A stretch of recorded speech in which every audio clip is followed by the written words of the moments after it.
A guilt-ridden trumpeter is haunted by an event that he saw happen in his past. And while he thinks he's a nice guy, ultimately he allowed that event to continue because it was not his scene. Welcome to Psycho-Cinema Therapy Theater. My name is Dwayne Walker, and on this program we will be exploring the world of Jess Franco through his movie Venus in Furs. Jess Franco is known for his extremely prolific output. In fact, not even Jess Franco could tell you how many movies he's made. And the reason being is that he would shoot so many movies and then they would be re-edited, and portions of those movies would then be put into other movies. And this is a practice that kind of came to a head in the mid-70s with Superman, the movie, when the director of the movie, Richard Donner, had actually meant to shoot one big movie for Superman. And he wound up cutting it up into a part one and a part two. And so as a result, there were many lawsuits happening of actors saying, hey, we didn't know you were going to be taking footage from that movie and putting it into this other new movie. So it's kind of a practice that's frowned upon today in the industry. But back then, a number of independent filmmakers like Jess Franco to even Ron Ormond were known for just taking footage from one movie and putting it into other movies. And Jess Franco would also have been the first to tell you that not all of his works were masterpieces. Some of them he totally dismissed as pure crap. And even as much as I am an admirer of Jess Franco, I watch some of the movies today and wonder if it were the 1960s and I had paid hard-earned money to go into a theater to see, let's say, Female Vampire, and I sat down after plunking down whatever it would have been in the 60s by the time you had the refreshments done, let's say $10 maybe, and I saw that, would I have felt ripped off? Because I think that today, because you can stream a lot of these works effortlessly and sometimes at no charge, it's really easy to throw out superlatives when ultimately you haven't spent the money to go see these movies. But in any event, I'm a big fan of Franco. There are so many movies of his that I watch that I don't know if I would necessarily inflict them on eyeballs that have not seen a Jess Franco movie. But Venus in Furs is one such movie that I would. And this movie stars James Darren, who, by the way, died about a couple of years ago right here in Las Vegas. And that really made me upset because I tried to go out of my way to see if I can interview certain people who have been in various movies that I admire, and that I have known he was living in Las Vegas. Man, you can bet I would have tried to track him down for an interview. As it is, if there's any other legends that you may know who live in Las Vegas, please, by all means, make me aware. And by the way, if you're the type of person that's nervous about spoiler alerts, I don't know why the movie was made in the 70s. If you hadn't seen it yet and you're watching this movie, I just kind of wonder why. But if you hadn't seen this movie yet and spoiler alerts bother you, then please go watch the movie and then come back. The movie ends the movie begins. I said the movie ends kind of where it begins, with James Darren on a beach in Istanbul, just totally tortured by the events that we're about to see in this film. And he finds himself digging ferociously into the beach, and he pulls out his trumpet. Why is this trumpet buried in the beach? He doesn't know, and he tells you in the narration he doesn't know why it's buried. Anyway, he starts playing the trumpet, and he sees a figure in the ocean being washed up the shore, and he turns the figure over, and it turns out to be none other than Wanda Reed, a woman that he had met while playing a swanky party, either yesterday, last month, last year, as the narration says.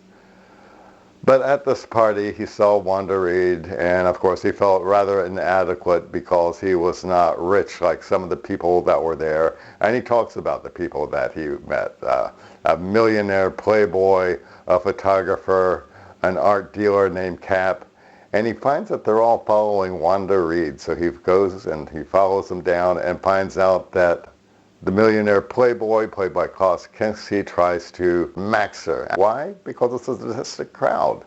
And along comes the art dealer named Cab who participates, the photographer who kind of slaps her around too.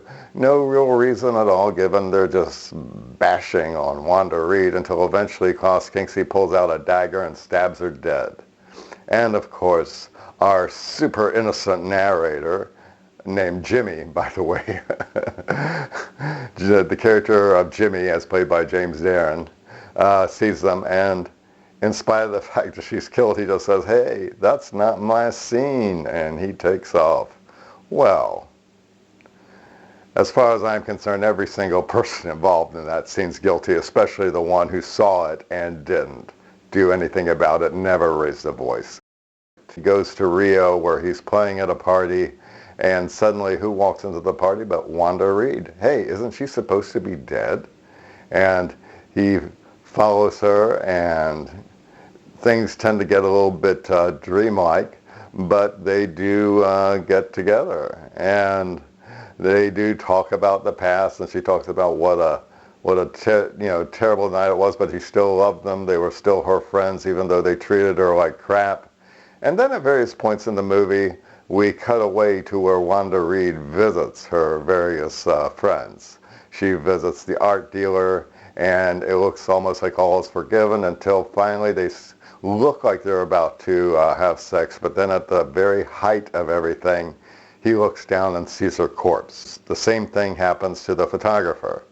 They begin to go through the process of making love, and then at the height of everything, she looks down and sees her corpse. And of course, the same thing happens to Klaus Kinski, who is actually kind of near death's door anyway when she meets him. And he tells her this story about a sultan who gave one of his wives the power to rule for 24 hours. And of course, what she does is she kills him at the end of his rule, and he winds up dying too. So you look at all this and you're thinking, at first, if you're looking at it, you're probably trying to look at this realistically. Well, is she dead or is she alive? Why is she coming back to visit these people? And the longer I've watched this, I've kind of come to the conclusion that she's dead, and in each of the situations, we're seeing the people who may have rough exterior shells but are actually haunted by the guilt, and this is something that's happening in their imagination. Or perhaps they are already at death's door and death is delivering them a final dream, and the dream that death leaves is their infractions against this woman. Dream imagery plays a large part in Venus in Furs, especially in this scene where the culprits recognize their guilt and have to come to terms with it. And then suddenly, for no reason at all, we have this panicking Swami in the middle of it. And of course, we do see a detective come to question Jimmy about Wanda Reed because they know that she's dead, but somehow she keeps being seen with these people. And Jimmy goes up, takes Wanda Reed, and they drive off to try to escape the detective. And then she jumps out of the car and runs into a graveyard. And when he runs into the graveyard, he sees a gravestone devoted to Wanda Reed. It's written to Wanda Reed, who washed up on our shores. May she find here the peace that she's never known in life. And then we are back at the beach, where we were at the very beginning of this movie. And he looks up and he sees a figure in the ocean. And he goes and he pulls the figure and he pulls the figure back, but it's not Wanda Reed, it is himself, because he has been dead the whole time. This entire movie has just been an illusion in his head as his mind prepared himself for the eventuality of death. And one thing that I've always wondered, and I tend to be a non-believer, a secular person, and so I'm not necessarily a big believer in the afterlife, but I sometimes wonder if at the very point when we leave, when Venus in Furs, a stand-in for death in this movie, makes her revelation known to us, if we're lucky, maybe we get this one great big final dream that maybe we meet everybody we've ever met in our lives, or maybe just a few choice persons in perfect atmosphere. Maybe that's nature's gifts to us, one big final dream before we sail off. And that's kind of what this movie reminds me of. This looks like Jimmy is having his one final dream, which unfortunately It's his guilt.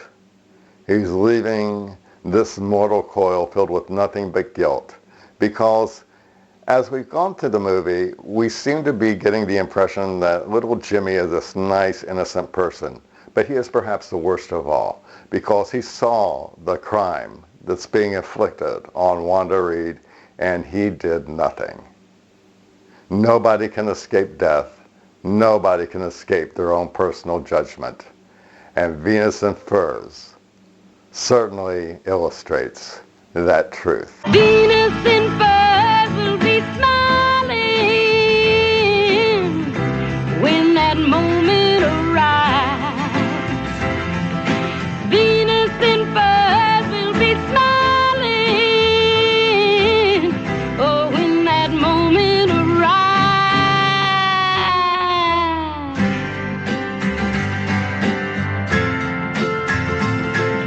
For those who show no mercy then, no mercy will be shown. For those who got their pleasures from the strangled cries and groans, the grins that fill their evil faces will be wiped for sure.